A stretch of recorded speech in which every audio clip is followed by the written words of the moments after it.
Welcome to Dunkin' Donuts. How can I help you? Yeah, could I get a medium chai tea, please? A latte? And that's it. Thank you so much. All right, so you have the Why am I getting a chai tea at Dunkin' Donuts? Are you ready? Thank you. Appreciate it. Let's see if I can find a spot where you and I can talk.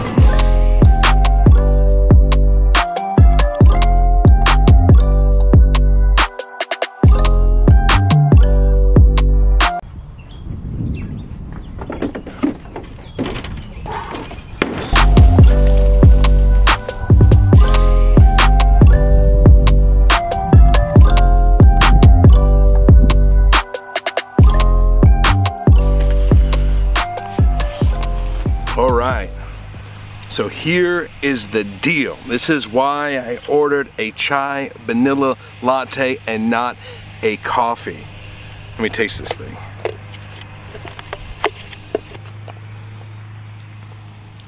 Not bad, not bad, it's not bad. All right, I know, they make coffee, not tea. All right, so here's the deal. I'll tell you a little backstory really quickly. In January, our church is going through a 21-day Daniel fast, and basically a Daniel fast is you're cutting out like meats and snacks, and you just really limit your diet to seek the Lord. You do it unto the Lord by faith. And so we were doing a 21-day Daniel fast, and I had decided that I am not going to give up coffee because you know, I don't have a problem. I can give it up anytime I want, except when I need to give it up. It's like the second week or going into the third week of the fast, and I'm at a staff meeting, and our youth pastor comes, and she's like a little bit groggy looking, and I'm like, what's the deal? And so found out that she hasn't been drinking coffee. So I did what any good person would do, and of course I made fun of her for not drinking coffee, and then right after that, I go home, and the Lord's pretty much like, so why aren't you giving up coffee too? I'm like, oh no, I can't give up coffee, and I start kind of wrestling with the Lord, and then I stumble across this YouTube. This week we're actually going to talk about caffeine, specifically coffee, and I've went about 2 weeks now without any caffeine whatsoever. He wasn't necessarily preaching against it, he was just talking about it and some of the realities of it. And so I watched that and I got convicted. So I stopped drinking coffee in January, and from January to this point in May, I haven't been drinking any coffee. I began drinking coffee when I was like 13 years old. My future brother-in-law at the time took me to Dunkin' Donuts, and I mean like one of those mammoth-sized coffee coladas. And no, it wasn't a coffee colada. It was an iced coffee, one of those mammoth-sized like iced coffees. And I absolutely hated it, and I forced myself to drink it. The second one I sort of hated, and then I was hooked. I was on coffee, and that's when I fell in love as a teenager with the giant coffee coladas. And I have been drinking coffee ever since. So that's like 25 years ago about that I began drinking coffee, and to this moment, been drinking coffee. Well, not to this moment, till January, I've been drinking coffee. And so I have not been drinking coffee for the last couple months. Now, I was up to not just drinking 1 cup a day or 2 cups a day. Dr. Oz says you can drink 2 cups a day. But I was drinking probably close to half a pot, if not a pot of coffee a day. Just absolutely, they're mowing lawns around here.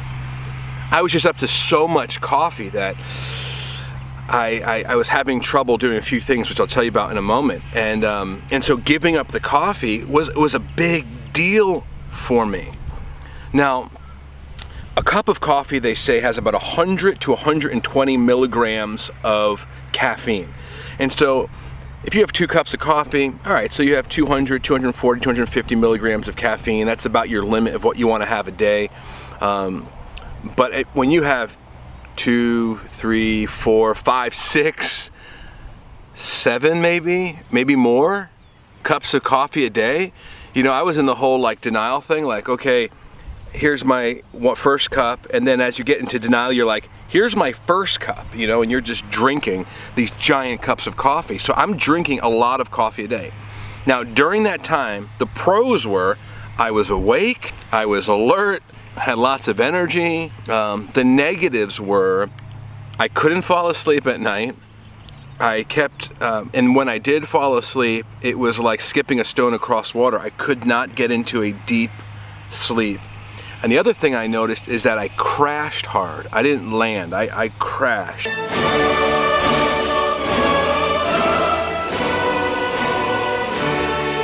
Now since then, the pros of not drinking coffee. Now let me say this before I go any farther. I've been drinking tea. So black tea has about 30 to 60 milligrams per cup of caffeine.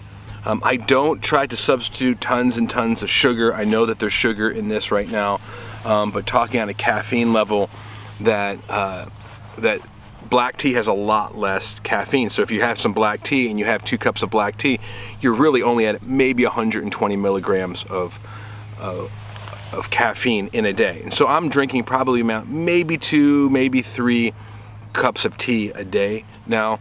That's where I'm at right now. A couple cups of coffee and not a couple cups of coffee, Freudian slip, a couple cups of tea. All right, so the pros, okay, this is why I'm continuing to drink coffee. So the pros of drinking coffee.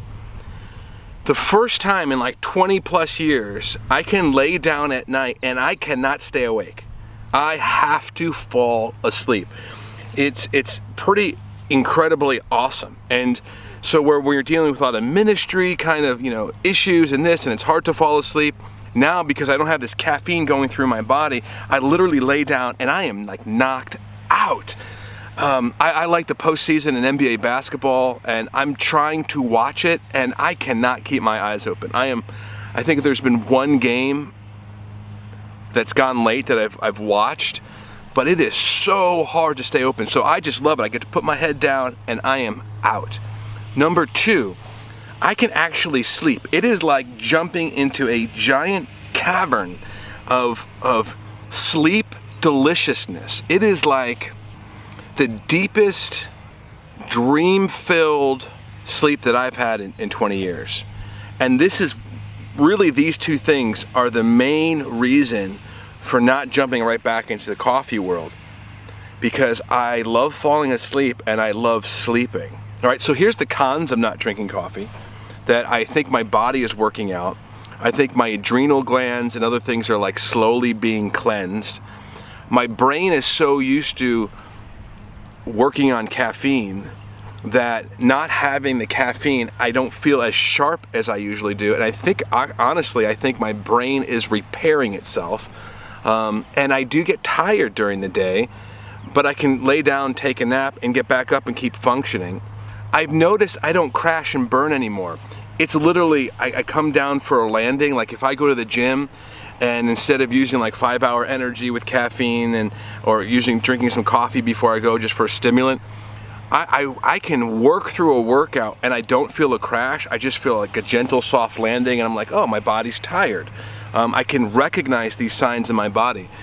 And so I'm just allowing this like detox of 20 plus years to happen. So this is like the main reason I'm not drinking coffee right now is because I'm trying to get my body back to a normal place.